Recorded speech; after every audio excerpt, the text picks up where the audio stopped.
Hey, so we're going to break the class up into. Hey, is everybody ready? We good? I think we have a class I've been looking forward to, so we'll just start right there. So we're going to break it up into two different parts today. The first part, we're just going to talk for a little bit. I'm going to have a conversation with your classmate here, who I'm going to ask her to introduce herself. Hi, I'm Jordan. I'm a fourth year majoring in Global and International Studies, and I'm from Michigan. From Michigan? Where in Michigan? Novi, Michigan. It's like 35 minutes outside of Detroit, so if you're looking at like the hand, it's like the lower part, near the thumb, kind of. Wait, what's the town? Novi. Novi, huh. I'm from Toledo, so right south. Okay. So I want to return to this graph from last week, or from last Tuesday. I was going to do a whole class on this and then just continue this conversation, but then, I don't know, just sometimes it's overkill, so I thought that y'all would get tired of it. But I'm hoping that people left thinking about this, because this is it's pretty big. I mean, I think what we got to was that close to half, as best that I can assess, could be considered the top 1% in the world's population of the whole class, and all but really a small portion, maybe like 90%, would be in the top 10% or top 11 or 12%, the wealthiest. So Jordan, okay, so you would probably be in the top 1%, right? Okay. I mean, not you yourself per se, but in your family, which means you.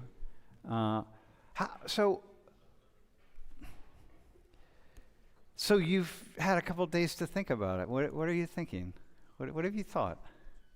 I actually was just talking about the last class with some of my friends and my parents, because I think about it a lot, probably more than the average person thinks about it. Mm-hmm. Because in Michigan, like the county that I'm from is like just a wealthy county in general, but then you live like 30 minutes outside of like nearby Detroit, and that can is the other side of the scale. Mm-hmm. So I think that I probably think about it more. Right, just given your propinquity, your nearness to. And what do you think about? Like, what have you been thinking about?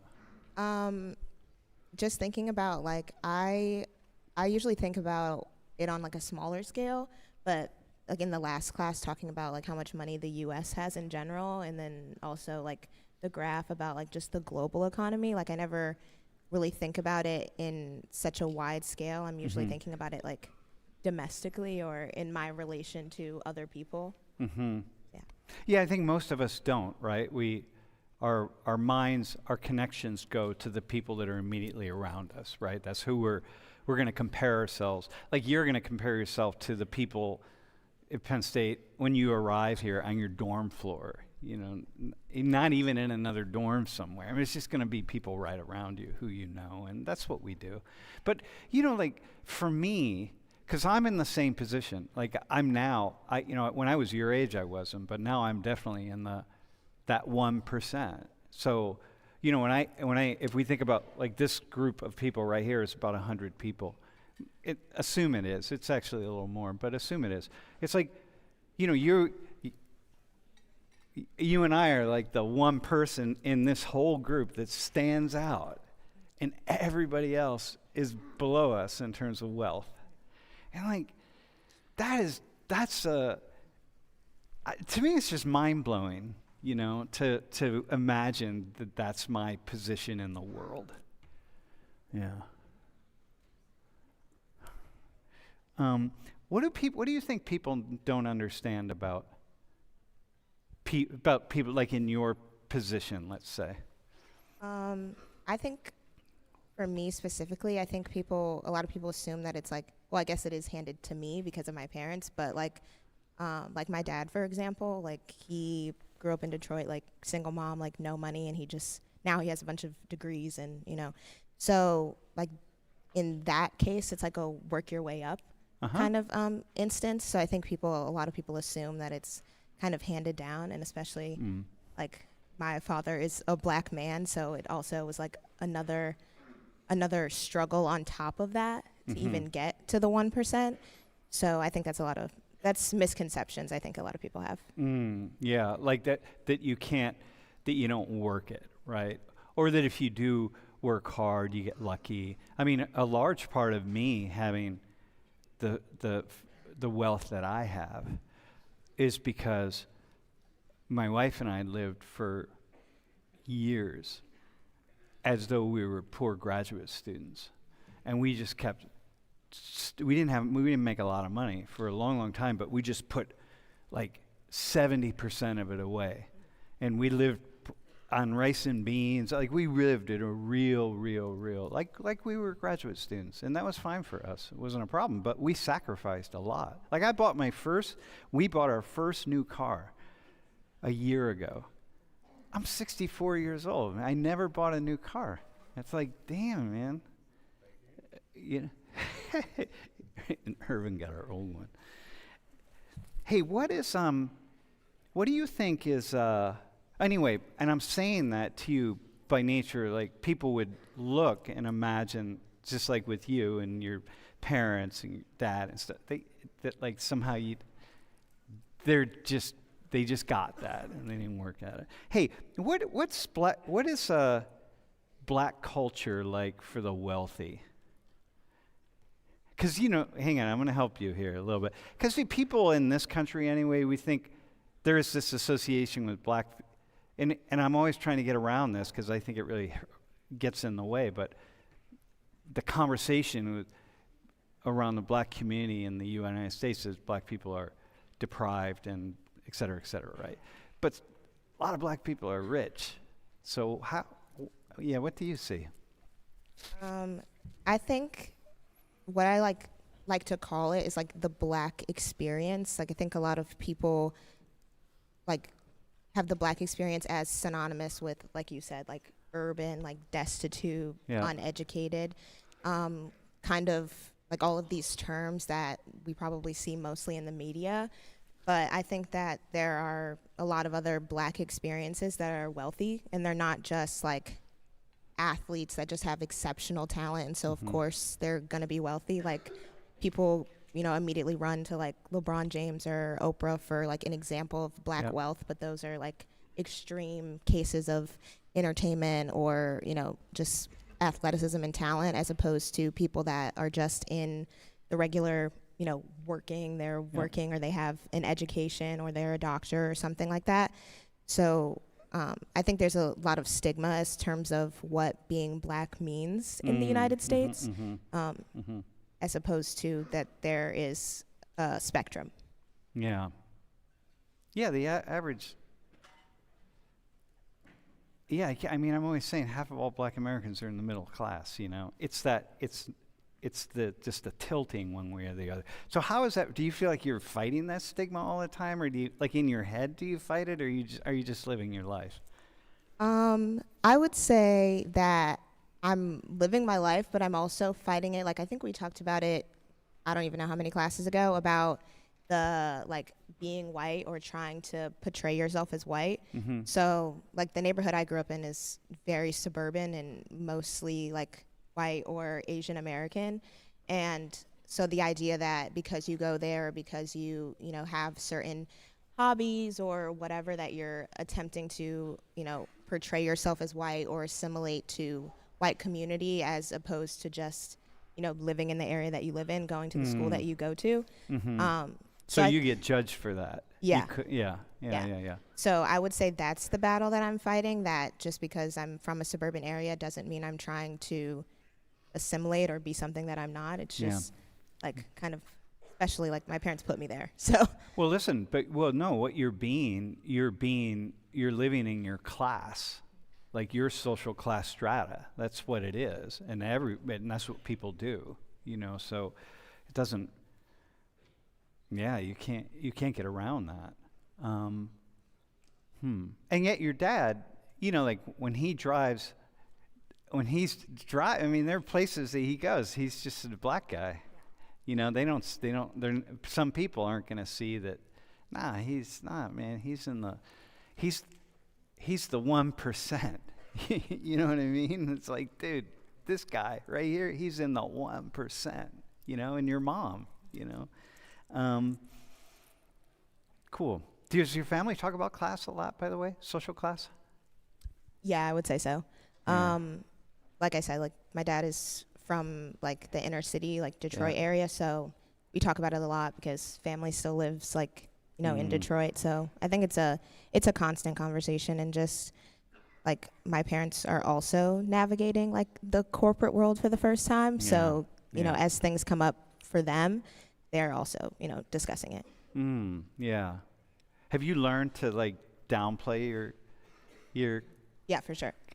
Like you're not like putting it out there for. Yeah, for sure. Yeah, you learn that. That's like that's a thing that like a lot of people with new wealth, they will try to show their new wealth, but usually people with real money know that people who are trying to show that they have money don't have money, you know. But that's, you're not on the extreme end, but nonetheless, right? You learn that to kind of downplay.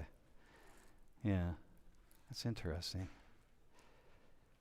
Any final thoughts about any final thoughts about how you will carry this knowledge with you, that you're that 1 in 100? Like, you travel all over the world. I mean, you're going to meet lots of wealthy people all over the world, but you're going to meet just so many people who just, they couldn't afford your boots, man. You know what I mean? Do you have any sense of like how you'll carry this? I think that, especially like you talked about the not portraying it, I think a lot of people try to ignore it or act like they're not a part of some of the issues that come with being in the top 10%. Yep. Because especially like if you're a wealthy person of color, then you're like, okay, well, you know, I'm a minority, so I kind of, you know, deserve to, you know, act a certain way or portray myself a certain way. But I think recognizing that by being in the 10%, you are contributing to some of you are. the issues, even if you don't think that you are. Yeah. Yeah, because even when I look at these 100 people, we take a sample from around the world, the clear vast majority of them are black and brown people in the world, right? So it's like they're all so-called minorities also. So it's like you don't really get a free pass there. Huh. Yeah, that's cool. Awesome, man. No, I felt like it would be really good just to kind of come back to this, and I just stumbled upon you in the volunteer list, and I said, hey, let's do this. So thanks. I appreciate it.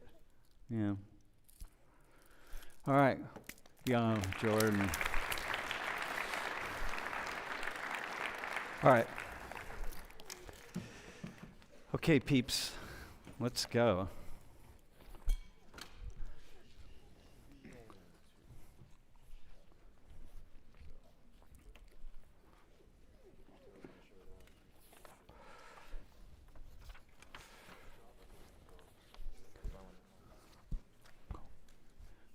Yeah, right there. Okay. Let's start. We're going to start with you. Why don't you introduce yourself? So you two share this mic, and you two share that mic. Do I just? Yeah, you're good. Okay. My name's Yuritsa. I'm a third year majoring in rehabilitation human services. I'm from Allentown, Pennsylvania. Yeah. Allentown? Yeah. And your family's Dominican? Dominican. Yeah. Do your parents call you Yuritsa? Yeah, Yurisa. Yurisa. But you say Yuritsa because people just say Yuritsa. Yeah, Yuritsa. All right. That's just a shout out, Julie, just so you know I'm paying attention. All right.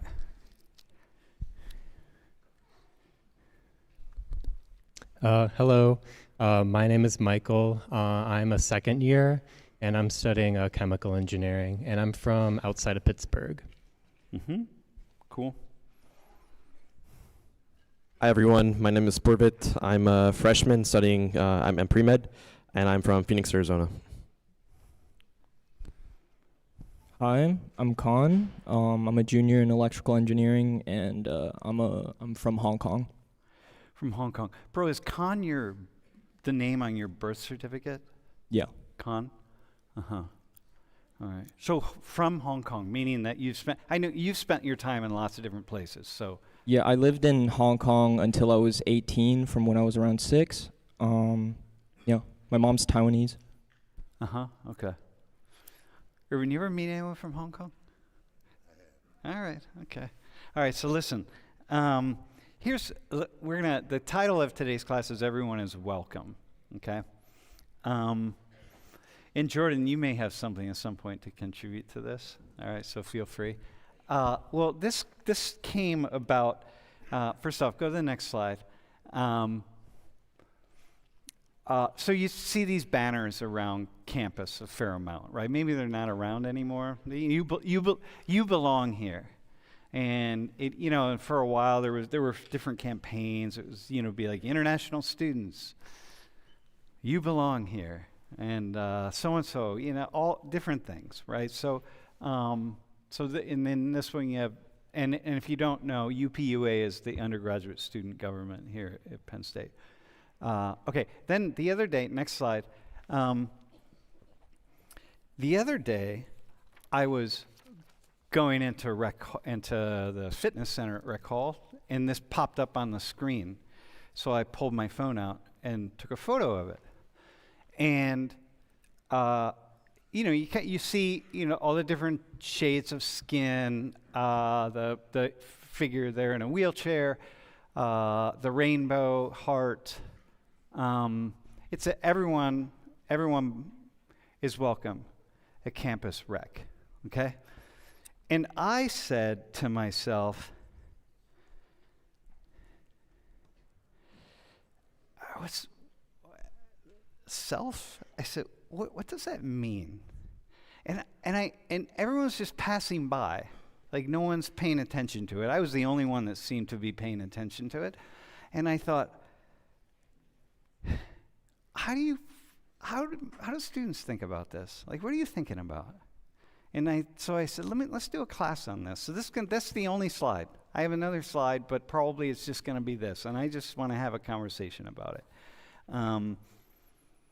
So here's my first question, right? Does the sign, if you are walking past into the rec hall to work out, and you see that sign, do you feel more welcome? Does it help you to feel welcome? First off, welcome where? I'm not sure. Oh, I guess at rec hall. So anybody can take it. I don't think it makes me feel less welcome. It doesn't make you feel less. It just doesn't welcome. make me feel anything. Mm-hmm. Mm-hmm. Yeah, I'm pretty indifferent to it, but I acknowledge the fact that the sign's probably there because some people do feel more welcome about it. So I think it serves that purpose. But You think me that personally, some people feel the sign makes them feel more welcome. right? Because I'm sure there's students at Penn State that don't feel welcome. So this sign does cater to them, and if that's the purpose to make more people feel welcome, I think it serves that. Uh-huh. Michael, when you see the sign, are you really quick to? Yeah. How about you? It's nice, I guess. That's like about it. Yeah. Like I don't really know what the sign's doing, to be honest. Yeah, but it seems nice. Yeah.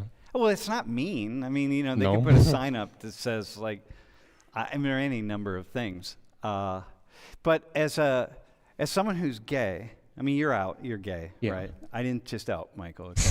Okay. Do you see immediately the flag, like the colors, the rainbow? Yeah, I see like the rainbow and like the everyone part for the first part, Mm-hmm. but yeah, So is there? it's fine. It's fine, but Yeah, just fine. I mean, yeah. Yeah, and I'm not. By the way, you need to know. It's important that you all know. I don't have any. I have no. I don't know. I'm not going anywhere. I'm not trying to lead somewhere. I'm not trying to make a point. I'm not trying to make a statement. I'm just really curious because I see the people. We all see these kinds of messages often, and there's so many people, especially people who are in majority groups. So you could also respond as a white guy, and majority who just don't, we don't even pay attention. They don't even notice it. I notice it because I teach this class, Okay, so it's same thing, right? Yuritsa, how about?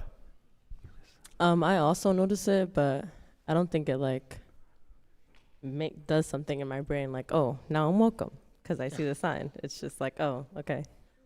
So if the sign wasn't there, your day, nothing would change for you. Yeah, no. But it's kind of nice when I'm walking down the street and I see graffiti, for example, and I see a big heart, let's say. Mhm. Better than seeing, I don't know, something else that's less appealing. But it's a heart. A heart's a nice thing, so this is a nice thing. But yet, there's a message, right?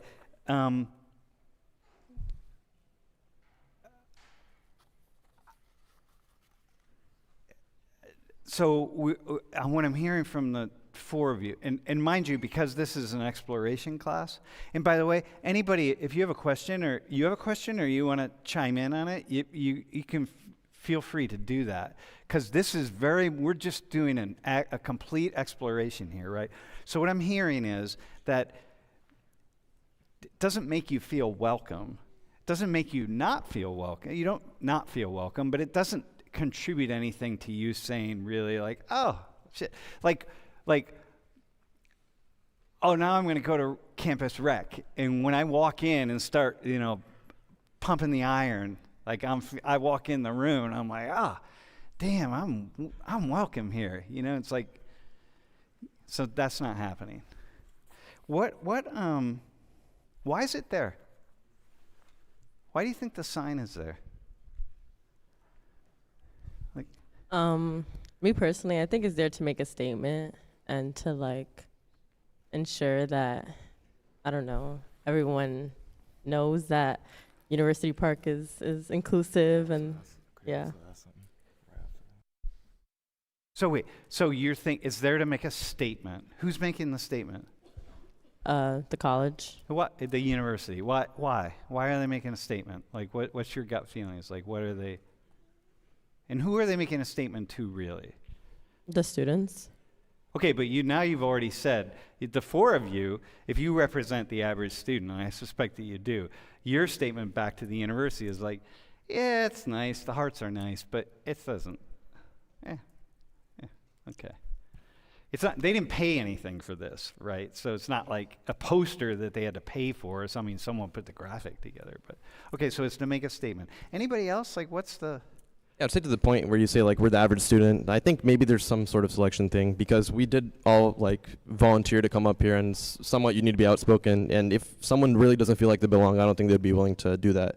But I'm sure there is like maybe percentage-wise it's not that much, but even if there's like 1,000 out of let's say 40,000 here that are feeling like they don't belong and have some sort of like depression or something like that, I think this would help them a lot if they kind of see this constantly, that there is a group of people that think that they belong. So maybe not for us, but there's a group out there. Okay, so the belonging, but let's focus on here for a second. That's a really cool comment. I don't want to come back to it, but the statement is going to ethnicity and race and gender. It's not to mental health.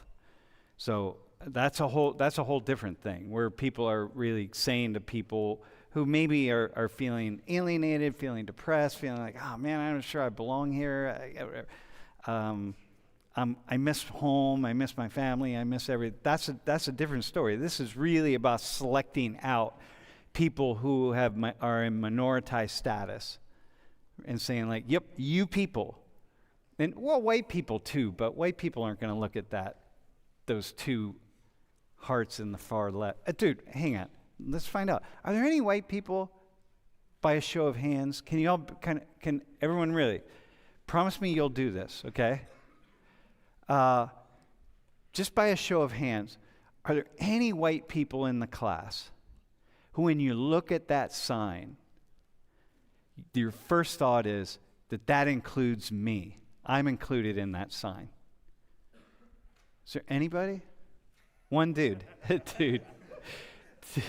Dude, you maybe, but the sign doesn't include you. All right, bro. No, you're good. Okay, one. You maybe half? Yeah? Anybody else? Really? Couple people? Okay? Wait, dude, hang on. Wait, hang on. Are you gay? Are you gay? No. All right, okay, all right. Well, I mean, maybe are you disabled? It's really it's the hearts on the far left. No, I don't think so. Okay, all right. Okay, but the point being, just as an average white person, you're like, yeah, no, I'm included in that. Okay. I did check. Yeah, all right. All right, okay. All right. Huh.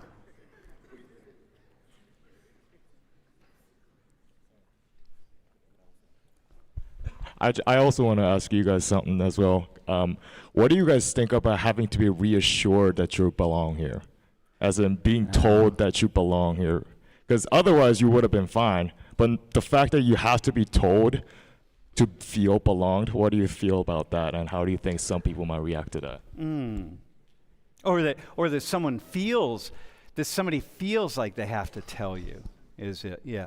Yeah, I think that was like probably what I was going to talk about. Just like reminding that like, oh yeah, I'm like kind of probably different than most of the people around me. And you don't really like think about that just like walking around. Well, at least I don't. But like once you like bring it up and again, it's like, oh wait, yeah, I should probably like be worrying about this, if that makes any sense. Oh, no. Listen, no, go into that. I should probably be worrying about this. I should probably be thinking about this. But thinking about it, but you use the word worrying, so I don't want to just hold you to the fire on that. But that's an idea. It's like, oh, wait. Hey, don't forget you're a minority. Bad things, some people don't like you and bad things can happen to you. Yeah. So that's like another thing about the sign too. It's like people who do come to Penn State and they're probably like worried about, like if they're like a minority coming here, they can see the sign and be like, if that is something they constantly worry about, be like, oh, okay, this place is like a safe space. If they do come from a space that they always have to be concerned about it. So there is a good part to that too. Okay, well, how about okay, then let's go to the three of you as three people of color. And this is going to also with G's question, but Right, and also like before the signs changed, it was even more sanctioned, as in like it had things like, oh, Asians, you belong here, black people, you belong here. Yeah. They changed those signs a couple of years ago, but it used to be even more separated. I don't know how you guys feel about that. I mean, I thought about it, but when I first see the sign, I don't like immediately go, like this is kind of making it feel like I'm different. You know what I mean? Like that doesn't pop into my head immediately, but after I think about it, like what he was saying, like basically, yeah, I eventually get to that conclusion. Oh, I guess I'm like different somehow or something like that. and that maybe somehow I don't belong here. Like kind of. I think belonging isn't. I guess like something that I wanted to mention was that like the sign is kind of like, it just feels like corporate, like no soul. You know what I mean? Like it's just the college talking. And to be honest, if I want to feel belong to a place, it's the people that I personally interact with. Yeah. And so the sign really doesn't do anything. It's just about like my classmates or my professors or something like that. So yeah. So if you want to feel welcome, it's not. That's yeah. Not that doesn't do anything. So it, like at the same time, because it doesn't do anything, it also doesn't really make me feel like I don't belong, since it never really had an impact on that feeling to begin with. You know? And what do you think about the idea though? And Pruitt, maybe you can say more about this in Eureka. I'm gonna constantly say Eureka. Yeah. No, I'm gonna say it again. This idea that, in a way, kind of like what G is saying is, it's kind of making a statement that says, oh, people feel a need to tell you that you belong, which is reminding you indirectly that there are people who don't think you belong, or that you maybe should be thinking that you don't belong, that you're not welcome here. You know what I mean? Like there are lots of people who look like you, like that whole spectrum right there. Again, it's everybody, but it's pretty clear this is not aimed at white people, man. Like this is not. You're not gonna. We're not. There are signs that are like, hey, welcome to Penn State, everybody. You all belong here. That's fine, but that's not this. That's a different story. So, yeah, it's like somehow it's a reminder that you're not like. I mean, I don't take it that way, but I know there's like a narrative. I would say, I don't know if it's true or not. I'm not saying anything about that, but there's a narrative like minorities are sometimes, either discriminated against or something like that. So if someone does feel that way, I think it could help them. But I'm not sure how many people that is. And me personally, like, no, I don't think this makes me feel more belonged. And I get what you're saying. Like maybe it brings up like the question whether should there be a reason why I'm thinking I'm not like belonging here. But I recognize why the sign's up there. It's not, I don't think it's really prompting that question for me. So. Yeah, no, I like that response. I think, Yurisa, how about you? Like, you're from Allentown, so there are a lot of Latinos in Allentown. A lot of Dominicans. A lot of a ton of Dominicans, yeah. So back home, you can speak Spanish all the time, and you just, yeah. Yeah. I don't know. Sometimes, like, going off of what he was saying, it makes me think of, who are the people behind making this sign and putting it in Rec Hall, and, what's the motive? Like, what are you trying to, is your actual motive to make me feel welcome? Or, are you just, dang. Is there ulterior motives to just making everyone feel welcome, or is it just, a political statement, if that makes sense? Because you think you should. Yeah, because, it's based off of what I feel and how the university makes me feel, not just off of what they say that I should feel. Well, a lot of this seems to be like that, right? This is what people are talking about is the DE&I, DEIB, because this is about the B, the belonging part, and the woke culture. To say we're kind of constantly we're going to put these messages out there constantly, just to kind of drill it home to all of us. Do you feel that? When you hear, you kind of see that wokeness thing. It's like, hey man, hey, oh, it's good, yeah. I don't know. I feel like if there's no actual action behind words or signs like this, then are you really woke, or are you really making it a safe space for everybody? Well, the action would be that we're going to treat everybody the same. So it's yeah, there's the action. And treating everybody the same, people would argue, is don't have a sign like this. Because if I don't have it, look, here, if you all of you look out in the classroom, you got students here from all over the world, from all different backgrounds, body shapes, sizes, whatever, right? DNA admixtures everywhere. They're all just Social 19 students, everybody. They're all here. They're all that. And so if we don't start picking people out and singling people out, then they're just Social 19 students. So it's okay.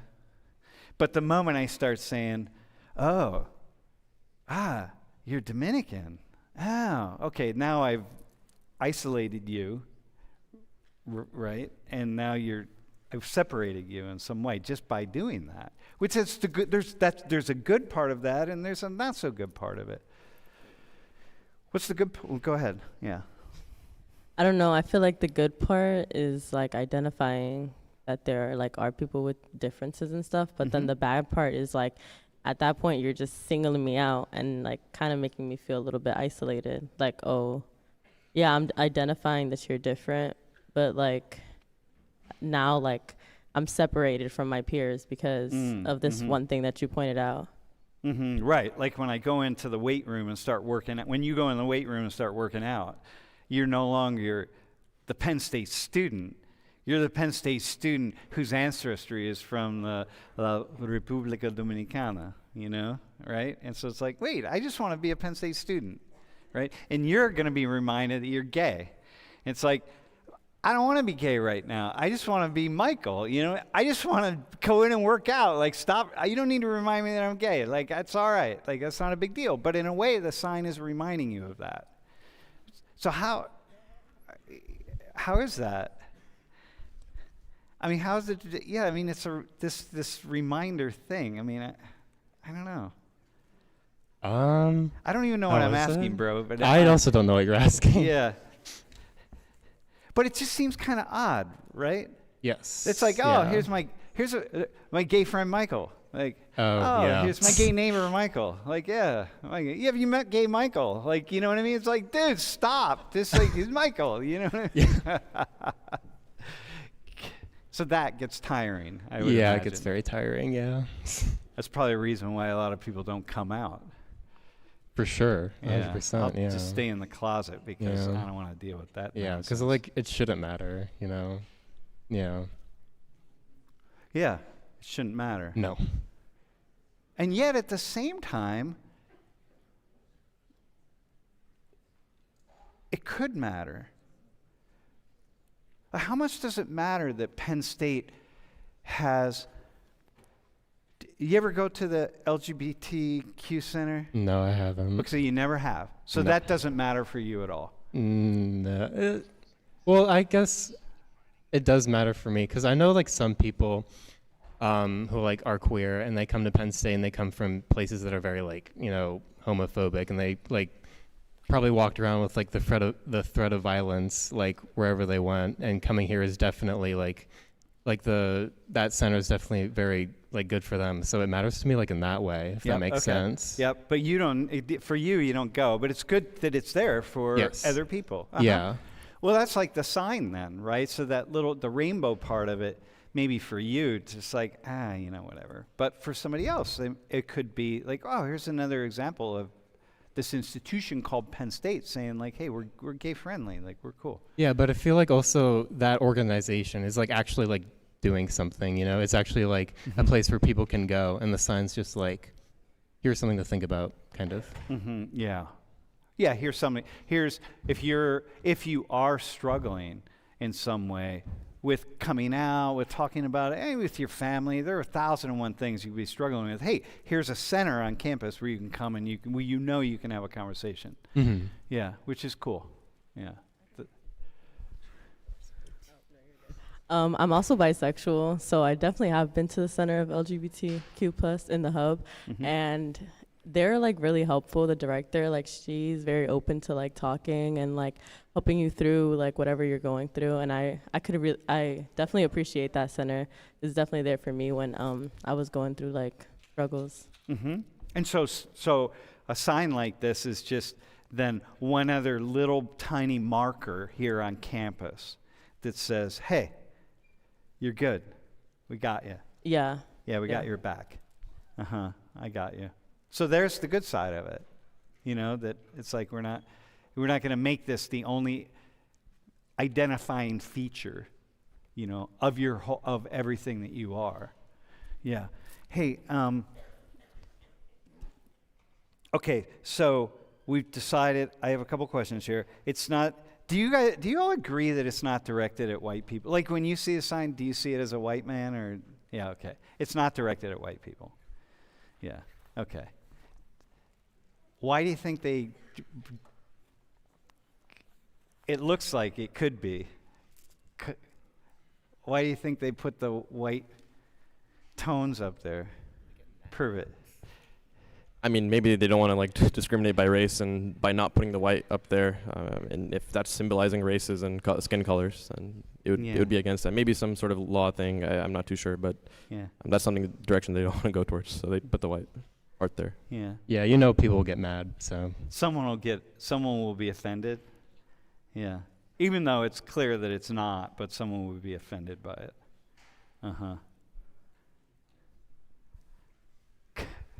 Con, hang on, man. I have a question for you. Bro, what's it like growing up in Hong Kong? That's my question for you. It's cool, you know. Dude, cool. I love cities, so. Yeah? Yeah, I like Asia. I mean, I love public transport, so I was sick. I still don't know how to drive, so, you know. Yeah, you have no reason to learn if you're in Hong Kong. Yeah. I mean, I guess there's good and bad. I guess since I look, so in Hong Kong, I'm just seen as white. They don't like recognize me as Asian or something. Yeah, because you're, but genetically, you're really mixed. Yeah, I'm just 50% Asian, like literally. Yeah. But so like there's to some like this kind of relates to the belonging thing. Like I've talked to friends in Hong Kong that are also white, or maybe they're full white or whatever, and we all seem to agree that there's like this strong sense of xenophobia there because it's so racially like homogenous. It's like all Asian people. Like I don't think people know this. Like if you go to like China, there's like no black people. It's like no white people unless you go to like certain areas that only expats live in. Yeah. And so like even though that is where I call home, people don't recognize me as a local like ever. Mm. And I can speak Cantonese fine, you know. It still doesn't matter. Yeah. Yeah, you're seen as some kind of outsider. Yeah. So it's actually like it's funny because in Hong Kong, like I feel like even though it is my home, it literally feels less like home than here because people here just see me as white and they're like, or even if I'm mixed, it's like America's kind of diverse, so it's like fine. You know, oh, you're mixed, you're still American. But in Hong Kong, I'm never like a Hong Konger. I'm always just like a white guy. And you have an American accent speaking English. Yeah, but I mean, like, my Cantonese is like basically fluent, and there's like no accent whatsoever. They still don't care. It doesn't matter. It doesn't matter. Yeah, there's literally yeah. nothing you can do. That's like It's just what you look like. And to be honest, I get it, you know, because they see so little white people there that it's just like immediately they see you and it's like something else. So are there signs like this in Hong Kong? No, not at all. Yeah, you really don't see it anywhere in the world, actually. I don't. Well, I think that's because America's so diverse, as I was saying. You know, it's like, I don't know. I think that's a cool thing. Well, you see it in the UK. There were some places you see this, but you really do. I've seen them in France. I've seen them in the UK. This kind of thing, but also we're on the cutting edge of. You talk about xenophobia in Hong Kong, right? We're the United States. We're sort of really on the cutting edge of this diversity stuff. Yeah, I know. It's It's funny because I'll talk to like my Asian side of the family, and they're always like, "Oh, aren't Americans like super racist or something?" And it's like, you're definitely more racist than the average American because they just don't get it. You know, since there's so many like different people of different races living in America, that kind of thing will end up being highlighted no matter what. Yeah, and that kind of thing just doesn't show up in Asia because it's like there are no different they're all the same race. Of course there's no racism. Right. It's going to be nobody's going to see it as racism. Yeah, because they're just like in Hong Kong they're really racist against like Southeast Asian people. So so they hate like there are a lot of like Indians or Indonesians who come over as like they are maids or something, and they're just terribly discriminated against. They have like slurs and shit. Nobody really cares. They just use it like it's whatever. Yeah, use it just like in everyday language. That's that's just how you call them. That's just what they are, you know. Yeah. There's two people and also I want to ask. Okay. Huh. Bro, you don't spend time in India, right? So no, I don't spend time. I go there every few years for around a month-ish. I was born there, but then I moved to the U.S. when I was like 10 months old. So no, I don't spend time. So there when at you all. go back, you don't notice this kind of thing yourself. I mean, India is pretty homogenous as well. There's not many other races there. But there's a lot of ethnic groups. But sure, yeah. But I think so. I'm from Gujarat, so when I go there, I can't really recognize. I'm not really accustomed to the place either, so I can't really tell like the ethnic groups, the differences there. Yeah, I got you. So you wouldn't like all those subtle differences. I mean, you wouldn't be able to, you wouldn't pick those out. Yeah, right. Without living there. Bro, do we have a question? I just wanted to flip the script for a bit and ask you guys. So, Penn State is very white area, and if we were to say 99% of the people are white here, and you're the only colored person, would you feel uncomfortable if none of those signs were present at all? So if these kind of signs did not exist and you're the only person who's colored in a environment of which everyone else is different from you. Yeah, I can start off. I don't think I'd feel any different. I think honestly, the less these type of issues are just brought up to the forefront, the better. The other questions you're asking, I recognize some people do feel better about it, but I think in the long run, I think on the net, like not acknowledging it, just acknowledging everyone as like a human, other than like categorizing by race. I think it's the best way to do it. So personally, no, I wouldn't. If these signs were in there, I wouldn't feel any differently. So in other words, that you do understand that the people who are against DE&I and B, right? What you just said right there is what they say. It's like we need to stop talking about this stuff. It's like just stop talking about it. Like don't worry about it. Get on with it. Yeah. I was gonna say that if I was the only person who was not white in this school, I'd probably prefer it if there was no sign at all, because then it would be like I would feel like I'm being singled out, like literally being pointed out, and I just like at that point, since I'm the only one, I just want to be left alone. You know what I mean? I just want to pretend like I'm not whatever. Yeah. Which is this is kind of what you're all saying here in a way.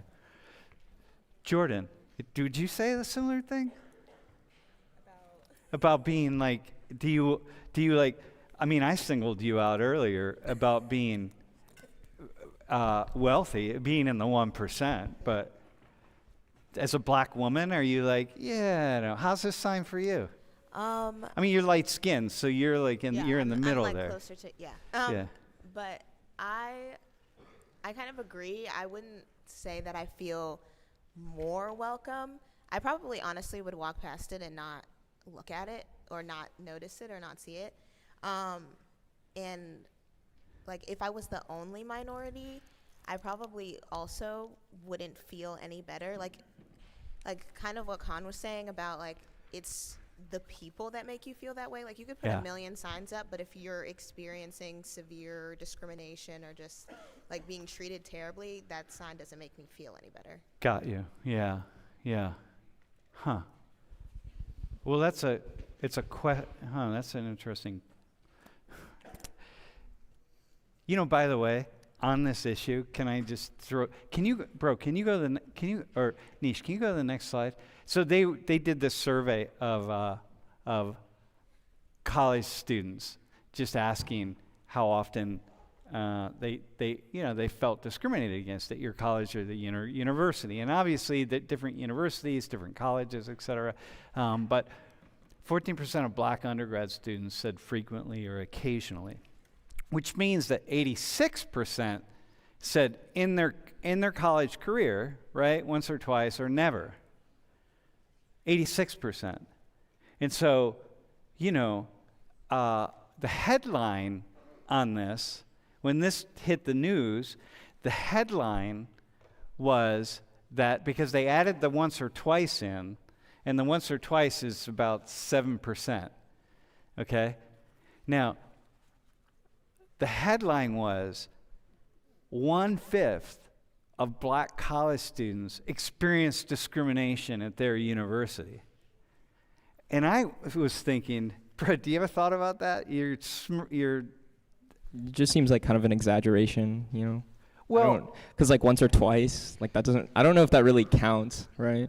I mean, it counts, but it's like you were in college for 4 years. You know what I mean? And you had like 4 one or years two of interactions. Yeah, and you had 1 or 2 bad experiences, and even like, I don't know, even if it just doesn't seem like it's that much. I guess if you said like 80-something% of black people don't feel discriminated against in college, I'd be like, wow, that's pretty good, right? Yeah, well, that doesn't mean they're not, right? Right. By the I'm way. just saying, like, yeah. No. It doesn't mean there are all sorts of. Listen, by the way, you as a Latino woman, right? You two guys as Asian guys, and you as as a gay guy, you're a white guy, but you're the gay part of you, right? All of you can experience discrimination and not know about it and not feel it. You don't know. You're not going to have any idea. You're not going to know. So the idea that it's still 14% are saying frequently or occasionally, it's still like, well, that doesn't mean that they even recognize it. But nonetheless, the headline could be, hey, man, like 4 out of 5, because think about the message here in the U.S. that we're talking about this stuff a lot. And it matters. One act of discrimination matters. It's going to matter to you, right? If you're discriminated against one time at Penn State because you're Dominican, it could be really serious, and that could really have an impact on you. And like, God damn, man, like really affect your experience here at this university. So it's not downplaying that but it still seems to me that like, wow, And I'm saying this as a white guy, right? But I'm saying this also as a person who's trying to think of it in the long term. It's like, wow, what if we were to say, damn, 86% of black college students, they never or just very rarely, only a couple of times have ever experienced discrimination. It's like, shit. Yeah, but I think if you ask like other race groups as well, like even if you did the same poll with maybe white students as well, I mean, I think you would get like maybe similar. I mean, there'd still be discrimination. I think it's just unfortunate, like the kind of the place that we live in. I mean, people do have underlying thoughts about certain races and stuff. Yeah, underlying thoughts, right. but we're talking about things that really have. Here, well, hang on. Let me ask this. There's probably about 70 Muslims in the room. Okay. Probably 70. So Muslims. So, are you ready? So here's what I want you to do. How many of you? So we're not going to define what this is, but I'm just going to. You can define it any way you want. How many of you in your time here at Penn State? You ready? Watch this. How many times in your time here at Penn State have you experienced Islamophobia? Here at Penn State. There's about 70 of you in here, that I know. How many times? Just raise your hand. Islamophobia. Wait, nobody? Come on, nobody? Wait, how many times have you okay, hang on, let me define Islamophobia. Someone making a disparaging, right? A negative comment about being Muslim. And you heard them. One. Yeah, but you're Iranian. That's different. Is it because of Iran or being Muslim? Oh, both. All right. Okay, one. But wait. All right, one person. That's it? Huh. Bro, can you comment on that? So we talk about Islamophobia a lot, right? You're not Muslim, right? You're Hindu? No, I'm not. Or you're nothing? Yeah. Okay. What do you think about that? Think about how many times have you heard people talking about Islamophobia? A lot, yeah. Okay, there's about Everywhere. 70 Muslims in here. No one raised their hand. One person. Yeah, I'm glad that people don't feel discrimination. That's something I'm happy about. Okay. And I realize like headlines on the news and stuff are like exaggerated. I mean, the entire way the news work is you want people to see it. If there's a headline that's more like energetic and gets people more emotional, I guess people like click on it more. So that's the entire thing. Even though maybe 1 out of 70 here, discrimination that one person is sometimes looked at the news and made an example of. Okay. Right? Okay. Here. Okay. Hang on. Muslims. Someone has got to take. I want someone to answer this question for us. Okay. How many of you, before you came here to Penn State, had people were thinking about and talking about Islamophobia in the United States? Oh, shit, Islamophobia. This is the U.S. Like, oh my God, this is serious. And what did people say? I mean, people were just like, in America, they hate Muslims. Like, they have because of the attacks and all that. Yeah. They were like, you just shouldn't tell people that and all that. So you shouldn't tell people. Wait, you shouldn't tell that you're Islamic or anything. Wait, can you just do me a favor? Can you just stand up? Do you mind? Yeah, sure. Bro, are you an international student? I immigrated here 3 years ago, so I have my green card. Oh, green card. That's why you're wearing pajamas. I'm tired. I was going to say, if you were an international student, you wouldn't be wearing pajamas maybe. to class, sitting in the front row. Can you see that? Just in case your parents are watching. They're definitely not. They're probably not? All right, that's good, because I was going to tell them, a lot of students wear pajamas to class. All right, bro, so listen, before you come here, so people are talking about how Americans hate Muslims. Yeah. And that you should not talk about being Muslim. Yeah.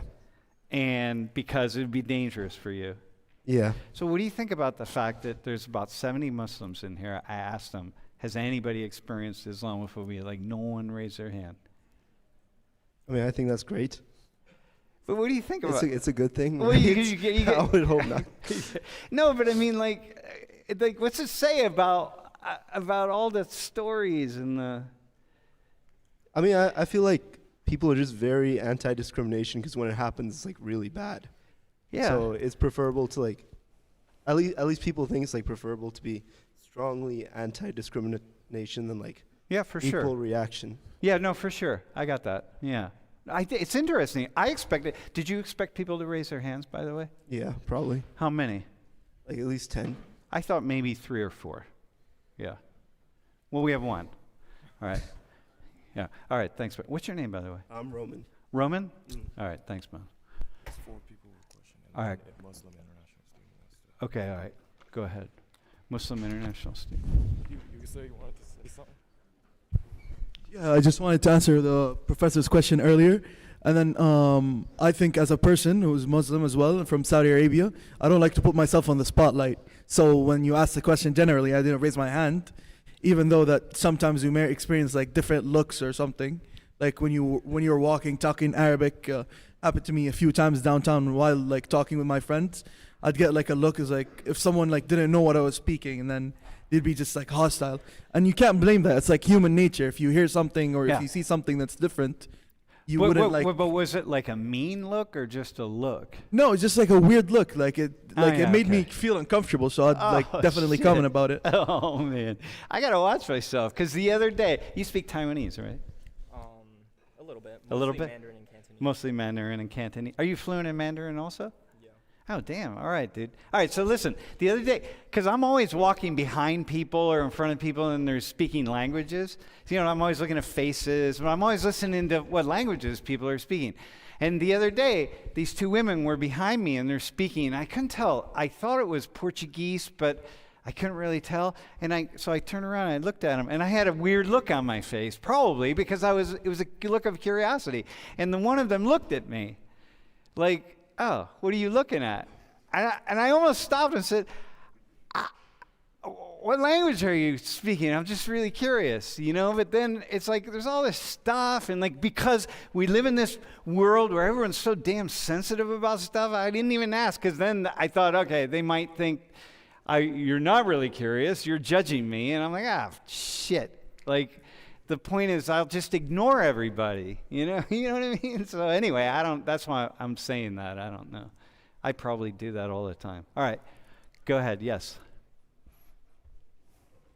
Hi. Yeah, I just had a question about the sign. Have any of you ever felt that it was almost like just for show, maybe, or that they were just trying to point out that they had diversity on campus and like the campus itself, and they're using it to almost like profit off the fact that the campus is diverse? Because it's well known that, like, I mean, it's diverse. There's people of color everywhere, people from different races, ethnicities. And do you ever feel like the sign itself is just, Yeah.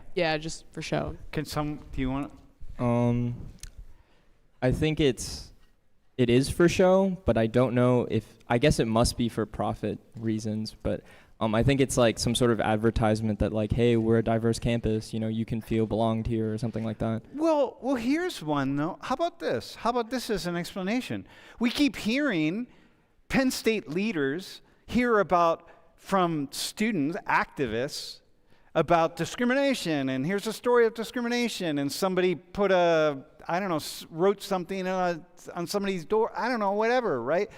But about Islamophobia, there's so much Islamophobia, but nobody came in here where there's 70 Muslim students, which is 70, that's a fair amount, right?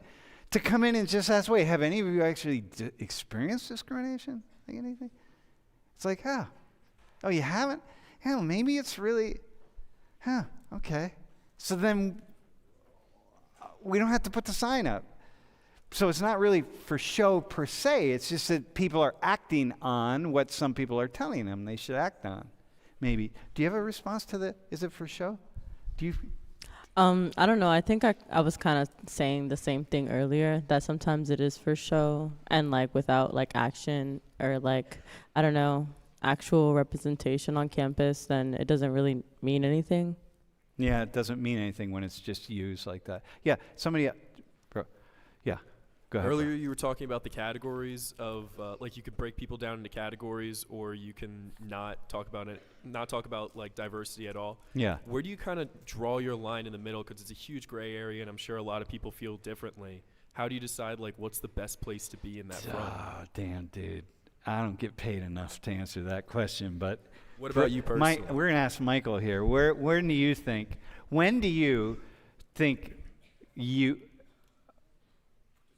at what point where do you draw the line for you? Draw the line for what? Sorry. Just when you talk, how much you want to hear these issues talked about, how much you want to be welcomed in versus how much you want to be ignored. Like for all students, right? Don't single people out. Don't single the Muslim students out. Don't single the Latinos and Latinas out. You know what I mean? Just like, but yet, do something. Can Or I do we answer do that? nothing? Can I answer that? Yeah, go I ahead, think- Michael. I'm coming back I'm to sorry. you, though. I'm going to make you answer it. All right. I think it's like essentially an impossible question because, to be honest, like sometimes feeling special is nice. You know what I mean? And I Okay. think people who come from diverse backgrounds will like kind of agree with this. Like sometimes being special is kind of cool. You know what I mean? But at the same time, like sometimes you don't want to feel special. Sometimes you just want to fit in. And so like it kind of just goes off vibes. Like I can't really, like I don't know how that would be possible. And since, you know, since there's so many people with different opinions of how they want to be treated with this, it's even more That's right. impossible. Yeah, that's right. There are some people that really want to be. So, Michael, in a way, you were saying that, right? Even for you, like you've never been to the center, and other people go to the center all the time. And so, like for you, it's like, some people are really comfortable, other people are not comfortable. Yeah, I guess you could say it's nice when people like want to celebrate who they are and like where they come from, where their like ancestry is from. So in that way, it's kind of like, I guess you can say that's like singling out kind of like other people are focusing on your culture, but that's in like a positive light. Yep. So Yep. Yeah, that's like it's kind of cool. Like when you have like the like Saudi day or the Kuwaiti students had a Kuwaiti day recently, right? Didn't they? Are there any Kuwaiti students? Yeah. But whatever it is, it's just like, yeah, it's cool. It's great. It's good for me, you know. Dude, do we have a question from the stream? I think we do. I think Jeff said we did. Yeah. Yeah.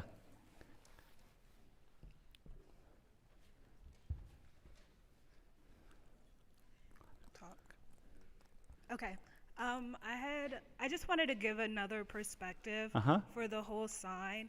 I feel like because we have like a diverse panelists and a lot of them said that like, I don't know, like the sign was kind of performative and it wasn't exactly like, it didn't shake them up, it didn't make them feel the sense of belonging.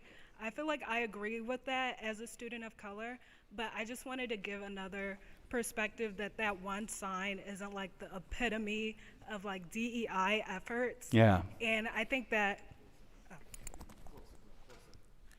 I think that sign also goes in tandem with a lot of other things that the university does. Like I'm in Blueprint, it's a mentorship group for students of color, and it's funded by centers like the PRCC, which is kind of similar to like the Center for Sexuality and That's the center Paul as Robeson well. Cultural Center. Yeah. Yep. So I feel like it can seem like because our diverse panelists said that this one sign isn't really like changing their lives, it might seem in tandem with people who are anti DEI. Yep. But I feel like this is just a small snapshot of actual DEI efforts, and DEI includes FAFSA, it includes those centers on campus, it includes like what your teachers look like and like who's actually in your classrooms. So even like the discrimination statistic before, I feel like personally I can't always pinpoint when I've experienced discrimination like you said, but I know that like my peers have been called slurs on campus, or like they haven't felt safe on campus. Even like the other students of color that I know who are STEM majors, they never see people who look like them in their classrooms, and they don't get like the extra tutoring support that some of their peers might get. They are never like collaborated with in class. So discrimination can look like a lot of things, Yeah. and oftentimes it's hard to actually pinpoint.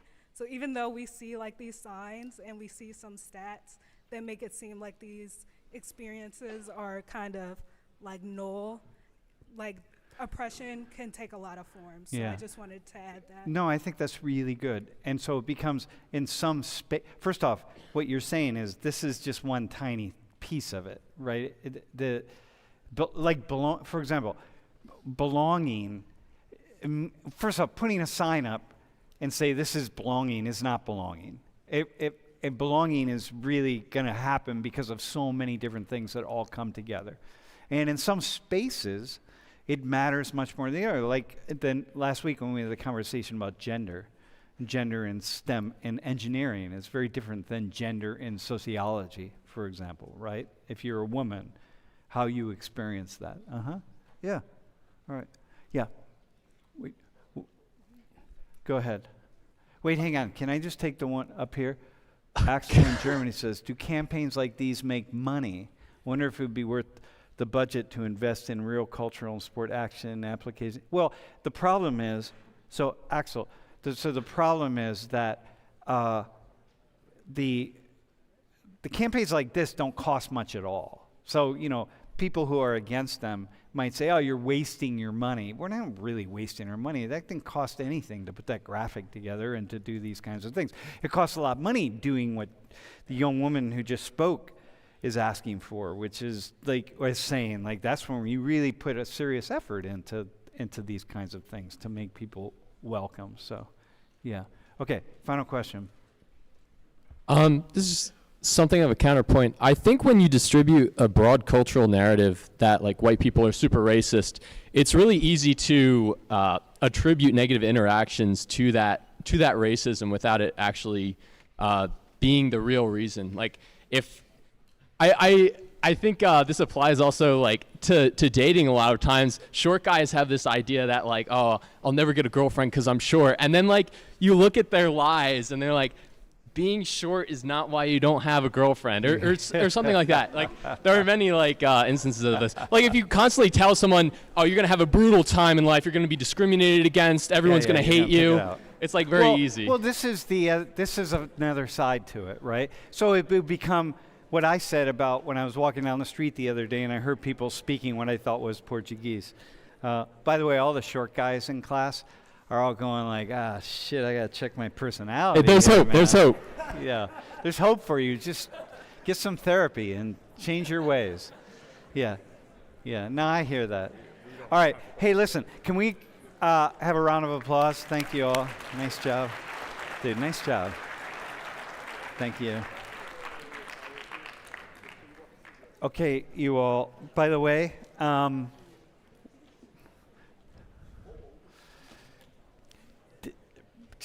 so people know, wait, hang on one second. Wait, do you recommend visiting Hong Kong? Yes, definitely go to Hong Kong. Why? The food. Also, you can, there's so much to do. You can, there's, outdoors that's, 30 minutes away from the city. And, I think that's crazy. I'm, an outdoors guy, so I really like doing that kind of stuff. And, to be able to take a bus and go on a 3-day camping trip or something is just unheard of. Dude, you know all what I right. mean? All right, man. Okay, go ahead, yeah.